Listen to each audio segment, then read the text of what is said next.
జగిత్యాల జిల్లా మెట్పల్లి పట్టణంలోని వెంపెల్లి వెంకట్రావుపేట్ మల్లాపూర్ ఎన్నికల సభలో కాంగ్రెస్ నాయకురాలు విజయశాంతి పాల్గొన్నారు. అవినీతి గురించి మాట్లాడే బీజేపీకి కేసీఆర్ కూతురు కొడుకు అల్లుడు అవినీతి చేస్తే కనిపించడం లేదా అని ప్రశ్నించారు. రాష్ట్రంలో కేసీఆర్ అవినీతి బాగా పెరిగిపోయిందని, 10 సంవత్సరాలుగా కొడుకులు, కూతురు, మంత్రులు, ఎమ్మెల్యేలు రాష్ట్రాన్ని దోచుకుంటున్నారని ఆరోపించారు. అభివృద్ధి జరగాలంటే కాంగ్రెస్ పార్టీతోనే మార్పు వస్తుందన్నారు విజయశాంతి. కాంగ్రెస్ పార్టీ అధికారంలోకి రాగానే 6 గ్యారంటీలు అమలు చేస్తామని ఆమె హామీ ఇచ్చారు. ఎంపీటీసీ రేగుంట శ్రీనివాస్ గారిని వేదికపైకి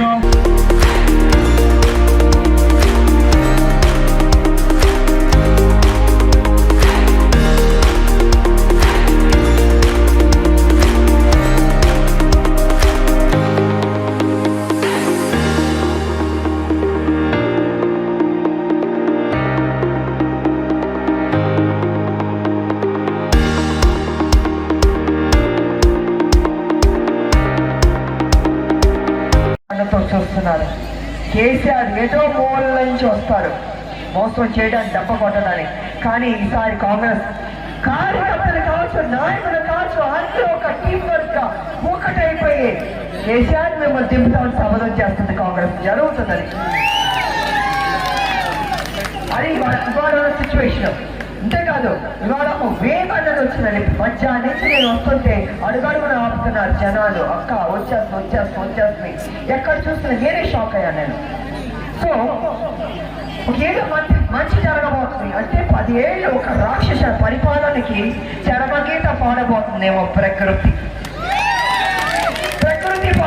చరమగీత పాడబోతుంది. భూమి కొంచెం ఎంతవరకు భరించాలని ఆఖరికి భూమికి కోపం వచ్చిందనుకో మొత్తం బద్దలైపోతుంది. అలాగా కేసీఆర్ బద్దలయ్యే సమయం వచ్చింది.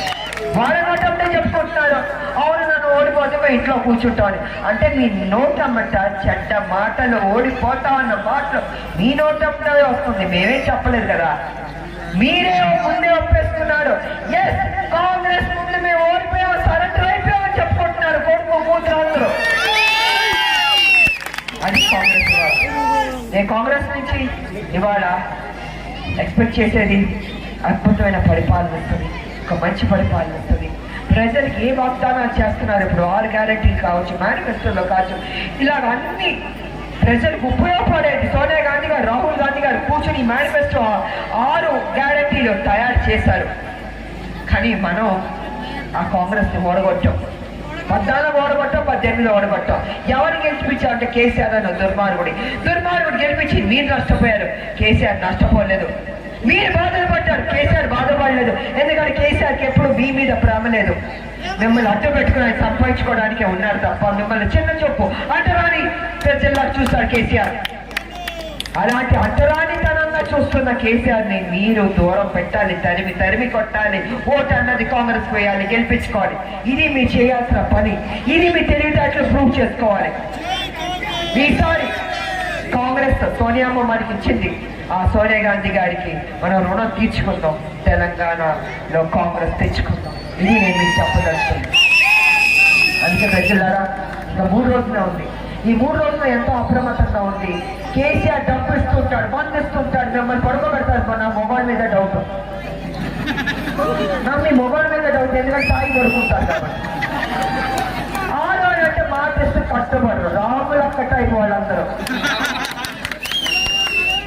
చిరంజీలు భద్రకాళీలు అయిపోతారు. కానీ మీరేం చేస్తారంటే 5,000 ఇస్తాం, మాటలు ఇస్తాం, ఓటేకి పడుకో అంటారు. మీరు వెళ్ళి పడుకుంటారు. పడుకున్నారు, కర్ర తీసి బాదుతారు. ఒక్కొక్కళ్ళు కోపం వస్తుంది. అమలు ఎట్టి పరిస్థితుల్లో ఒక్క ఓటు వేస్ట్ కాకుండా ఈసారి, ఎందుకంటే నా కోసం నేను చెప్పట్లేదు, మీ భవిష్యత్ కోసం, మీ బిడ్డల భవిష్యత్ కోసం ఒక అవినీతి పనులు దిప్పి తీరాలి. సమయాసనమైంది. అందుకే నేను మీ గురించి నేను టెన్షన్ పడుతున్నాను. నేనెందుకు టెన్షన్ పడాలి? నిన్న ప్రజలు ఏమైపోతారు? 10 ఏళ్ళు మోసపోయారు, ఇంకా మోసపోకూడదు. ఏముంటుందండి, ఆడవాళ్ళు మా భూమి, ఎస్సీ వాళ్ళు భూమి ఇవ్వండి, పట్టాలు ఇవ్వండి అంటే జైల్లో పెడుతున్నారు, కొడుతున్నారు, లాకప్ డెత్ చేస్తున్నారు. మగవాళ్ళు మా సమస్య పరిష్కరించే వాళ్ళు కొడుతున్నారు, రైతులు కొడుతున్నారు, యువకులు మా ఉద్యోగాలు మాకు ఎందుకు ఇవ్వట్లేదని ప్లకార్డులు పడితే బూతులు తడుతున్నారు, బెదిరిస్తున్నారు. అంటే కేసులు, అంటే పోలీసులు, అరాచకాలు. ఏంటండి నేనే అడుగుతున్నాను. నువ్వు ఉద్యమాలు అడ్డు పెట్టుకుని వచ్చావు కేసీఆర్. ఉద్యమాలు అడ్డు పెట్టుకుని ప్రజలు మంచికి వచ్చి ప్రజలు సమస్య తెచ్చుకుంటే నువ్వు మంచి ముఖ్యమంత్రి అయ్యాడు. కానీ ఏనాడు ప్రజలు మంచిలోకి రాలే, ప్రజలు సమస్య తెచ్చుకోలే. ఎంతో మంది చనిపోతే కనీసం పరామర్శించడానికి కూడా నువ్వు రాలేదు. అది నీ యొక్క అహంకారం. నీ అహంకారం, నీ పొగరు దించుతావు. ఈ ఎన్నికల టైం చూసుకో, చాలా దించుతావు. ఒట్టుకోవద్దు నువ్వు. అరే ముఖ్యమంత్రి అనేవాడు ఫామ్ హౌస్ లో పడుకోవడం ఏంటండి దరిద్రంగా? దేనికి పడుకుంటారు? మీరు ఓటేసింది నువ్వు పడుకోమని చెప్పడానికి మీరు ఓటేస్తారా? మా సమస్యలు పరిష్కరించడానికి అడగడానికి ఓటేస్తారా? మీ సమస్య పరిష్కరించడానికి ముఖ్యమంత్రి 18 గంటలు పనిచేయాలి. మీరు మంచిగా ఉండాలి, గ్రామానికి రావాలి, అడిగి తెలుసుకోవాలి.